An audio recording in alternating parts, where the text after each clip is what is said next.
부끄러움은 일이 잘못돼 볼 낯이 없거나 양심이 거리끼어 떳떳하지 못할 때 느끼는 마음이다. 부끄러움은 인간을 인간답게 만드는 사회적 감정이다. 인간이 모여 살게 된 이후부터 양심과 도덕의 원천이 됐다. 정의로운 사회 공동체를 이루게 하는 기본 가치다. 그런 점에서 사람이 반드시 지녀야 할 필수적인 덕목이다. 누구나 잘못을 저지를 수 있다. 하지만 부끄러움을 아느냐, 모르냐는 하늘과 땅 차이다. 부끄러움을 알면서 살아가는 사람들이 모인 곳이라면 살만한 사회다. 부끄러움을 안다는 것은 옳고 그름을 분간하는 능력이 있다는 의미이다. 부끄러움을 안다는 것은 동양권에서는 아주 중요한 덕목이다. 우리나라는 고려 시대 불교와 조선 시대 유교를 몸으로 체득하면서 인의예지를 중요하게 생활해왔다. 유교에서 말하는 인에서 우러나는 측은한 마음과 의에서 우러나는 게 부끄러워하는 마음, 예에서 우러나는 사양하는 마음, 그리고 집에서 우러나는 시시비비를 가릴 줄 아는 시비지심이다. 의롭지 못한 말이나 행동을 했을 때 인간이라면 부끄러움을 느끼는 것이 정상인데 문재인 정권의 적폐들은 그런 모습이 전혀 보이지 않는다. 언제부터 이 나라가 이렇게 된 건지 모르겠다. 신문 기사로 보이는 것들이 온통 부끄러움을 모르는 일들로 가득하다. 자기 일로 타인이 부끄러워해야 하는 일이 더는 생기지 않기를 바란다. 중국에 황강원이라는 출세주의자가 있었다. 이 사람은 사기꾼은 아니지만 권력자 앞에서는 주위의 사람들이 있던 말던 아첨과 아부를 일삼아서 주위 사람들이 얼굴 가죽은 두껍기가 열겹의 철갑과 같다고 하여 철면피라 하였다. 사회의 모범이 되어야 하는 인간들이 종교를 빙자해서 사기치는 인간들의 철면피를 보는 것도 그렇고, 정치를 한다고 주접을 까면서 자기들 배떼지만 채우는 것들의 철면피도 그렇고, 기업은 이익을 내야 도덕이라면서 불법과 탈법을 일삼는 것들이 활개를 쳐서 그렇다. 그런 인간들이 부끄러운 것을 모르니까 그 졸개들과 그 졸개들을 본 사람들이 그런 정도는 해도 되는 줄 안다. 그래서 이 사회는 철면피들이 너무 많다. 철면피들이 많다는 것은 그만큼 양심과 지성, 도덕이 설당이 없고 변칙과 불법, 탈범, 탈선, 아첨, 부도덕이 만연해진다는 말이다.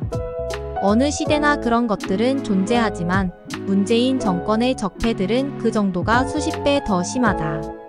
강민구 서울고법 판사가 다수가 모든 걸 힘으로 강행하면 부끄러움을 모르는 야만적인 사회가 되고, 그러면 미래가 없다고 했다.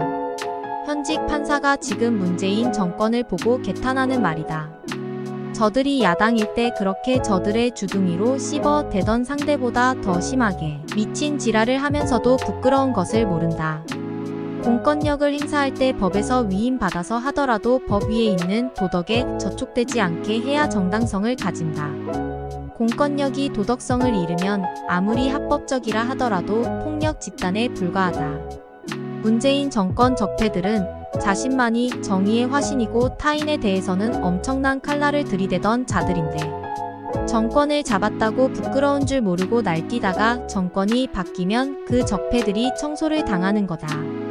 그 청소를 적당히 하면 그 악의 뿌리들이 사라지지 않는다. 왜 이 사회가 이렇게 병이 들게 된 것일까? 그 근간은 인성교육이 부족해서이다. 그런 교육을 받은 젊은 세대가 추종하니까 그들이 정당한 줄 아는 거다. 현대 사회에서 이런 모습이 퇴색된 건 안타까운 일이다. 요즘 아이들을 그렇게 가르친 부모들이 문제겠지만, 예의범절보다는 좋은 대학에 가서 성공보다는 돈을 많이 버는 것을 목표로 살아가는 경우가 많다. 그런데 일조를 한 게 정교조다. 우리나라 교육을 망쳤다. 그런 교육을 하거나 받는 인간들이 얼마나 망그러진 것인가는 부끄러움을 모르는 걸 보면 안다. 문재인 정권의 적폐들은 전혀 부끄러운 게 뭔지 모른다. 피가 더러운 놈들의 특징이기는 하지만 그런 모습이 보이는 게 중국 공산당 놈들과 북한 놈들, 그리고 일본 외놈들인데 우리나라도 그들과 다를 게 없어져 간다. 그래서 부끄러운 거다. 그러나 정작 그들은 부끄러운 게 뭔지도 모른다. 더해서 철면피들이다. 사람과 짐승의 차이 중에 하나가 부끄러움을 안다는 것이다. 마크 트웨인은 인간만이 얼굴이 붉어지는 동물이라고 했다. 부끄러움을 인정하면 더 부끄러움이 아니다. 정의에 대해서 단정해서 말하기는 어려운 것이지만 맹자는 부끄러움을 아는 마음이 정의라고 했다. 문재인 정권의 적폐들처럼 부끄러움도 모르면서 공정과 정의를 아무리 외쳐봐야 빈 껍데기가 되어 허공을 맴돌 뿐이다. 우리나라 관계주의 문화가 만드는 병폐 중에 하나일 수도 있다. 자신과 관계가 있는 사람은 무조건 옳고 그 사람과 공감을 해야 하고 그 사람이 주장하면 듣고 따라줘야 한다는 병이다. 정치의 가장 큰 덕목은 거짓말을 하면 안 된다. 그런데 문재인 정권 적폐들은 입만 열면 거짓말이다. 우리나라에서 거짓으로 조작 선동질을 일삼는 자들이 정권을 잡았을 때 그 병폐를 지금 보는 거다.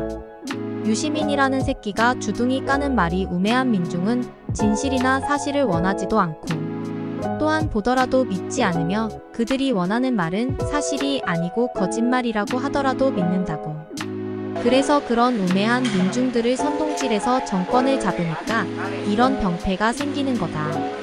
그런 자들의 특징은 조작 선동을 일삼으면서 쉴 새 없이 떠들어 대고 여기저기 안 끼는 데가 없으며 그들의 동조하는 사람들을 끊임없이 선동질한다.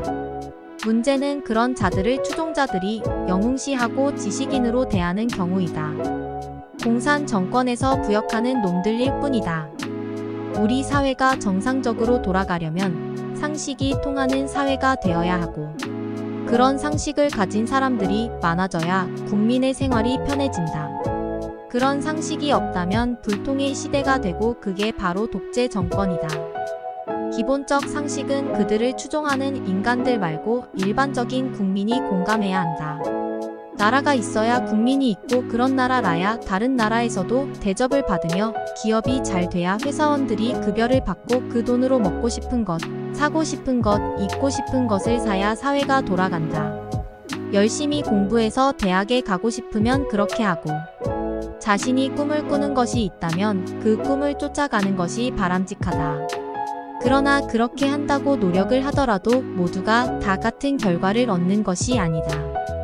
그냥 열심히 하면 열심히 한 만큼의 성과를 내고 인정을 받는 그런 기본이 이해되는 사회가 되었으면 한다. 그 결과를 남과 비교하면서 왜 자신은 남과 같이 되지 않느냐고 말하지 마라. 부모 덕이던 시대 덕이던 운이 따랐던 어쨌든 자신이 만든 결과에 자신이 칭찬해야만 한다. 문재인 적폐 정권은 유난히 부끄러움을 모르는 철면피들만 있다.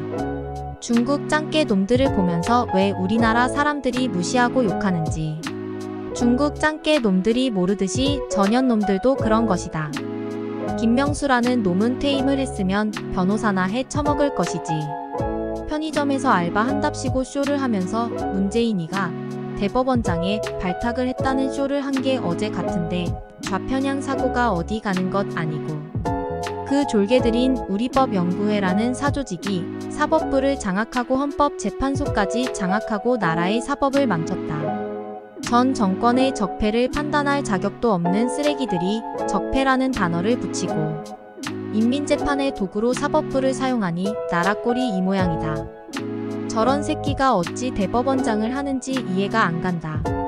거기다 인사는 모조리지 졸개들로 다 요직을 채우고 판결을 제대로 한 사람들 퇴임시키고 좌천하고 저런 게 대법원장을 한다는 게 역겹다.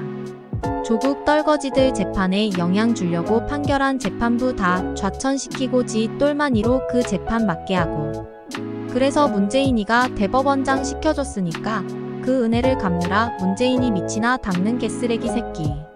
저런 게 잔놈들이 우러법연구회라는 사조직으로 사법권을 장악하려 드는 빨갱이들이다. 모조리 처벌해야 한다.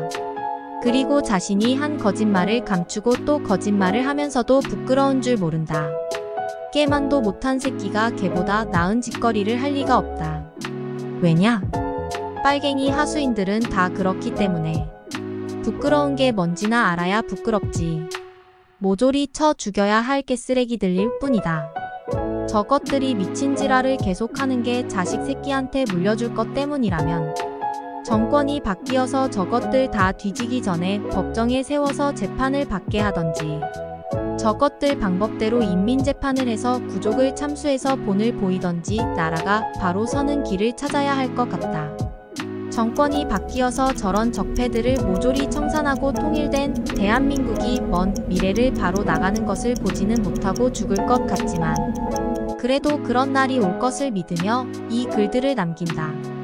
등신 육갑질을 한 한일 축구전에 대해서 왜 이런 일을 벌인 건지 축구협회 놈들을 질책해야만 한다. 일본 놈들이 우리나라 선수들을 단지 자신들 올림픽 개최에 시뮬레이션하는 도구로만 취급을 하는데도 거기에 동조해서 개또라이 짓거리를 하니까 쪽발이 새끼들이 개소리를 까댄다. 미얀마와 친선 경기가 있었지만 미얀마의 쿠데타 사정으로 시합을 못하게 되었으면 국내에서 국내 선수들끼리 하던지 코로나 대처도 제대로 못하는 일본으로 선수들을 몰고 가서 입국부터 선수들 먹는 음식까지 개꼬라지 취급당하고 시합도 제대로 못하는 등신들이 돼서 쪽발이 새끼들한테 개소리나 듣게 만든 저런 병신들이 국가대표라는 게 한심스럽다. 축구협회에 있는 새끼들은 얼마나 오랫동안 지들끼리 자리 돌려 처먹으면서 그 자리에 있는 건지 30년이 넘어가는 것 같다. 그렇게 인간들이 없냐? 그런 퇴물들이 왜 그 자리에서 계속 개주접을 까게 두는 거냐? 시합은 이기고 질 수 있지만 가뜩이나 없는 개소리도 만들어서 지저대는 쪽발이들에게 대한민국을 조롱거리로 만든 등신들이 국가대표라는 게 역겹다.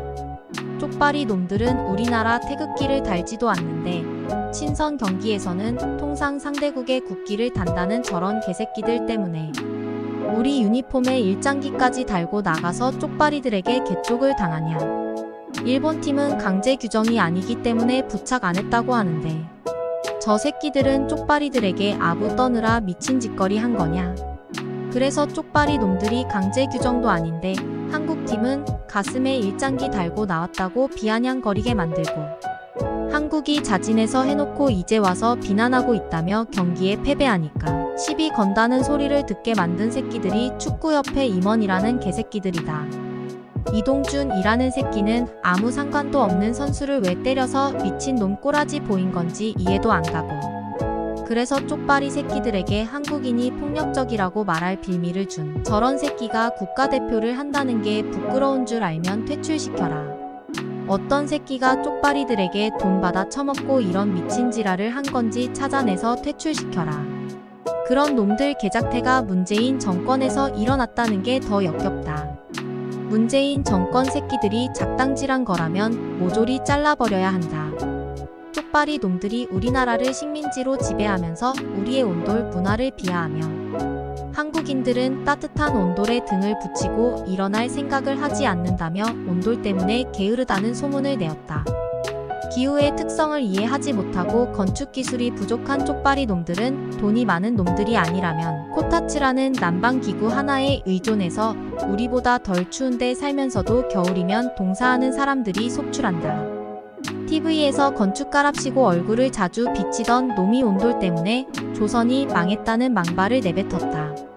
온돌 때문에 단층의 집밖에 없는 조선시대는 도시 밀도가 낮아지고 그로 인해 경제 활성화가 느리게 이루어졌고 화폐도 돌지 않았으니 망한 것이라며 도시가 고밀도화되어야 화폐 통화량이 많아지면서 부의 이동이 생기고 신흥부흥 계급이 생겨나 정치와 종교를 견제할 수 있기 때문에 프랑스 혁명은 성공하고 동학혁명은 실패했다고 했다.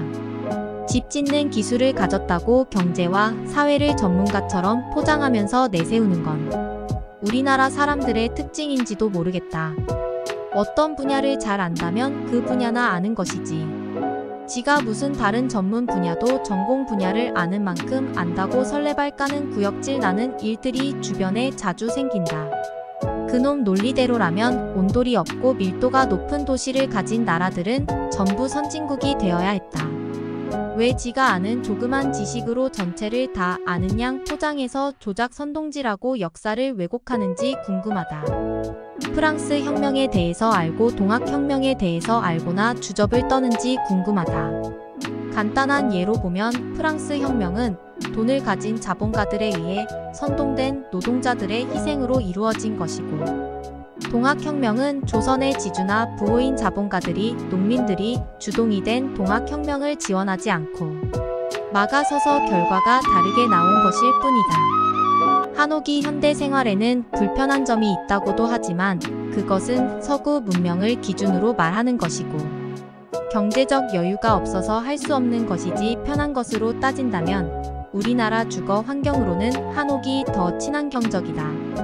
아파트나 오피스텔이 편의성이 높은 것이지 지금의 서양식 단독주택보다는 한옥이 더 주거 환경으로는 좋은데 단지 건축 비용이 비싸서 사람들이 원해도 할 수 없는 상황이라는 것이다. 음식 팔아서 쪽팔린 놈이 무슨 대한민국 사회 전문 언론인이냥 개주접을 까는 거와 같다. 지가 조금 아는 분야로 해서 사람들의 인지도가 올라가면 무슨 영웅이나 되느냐.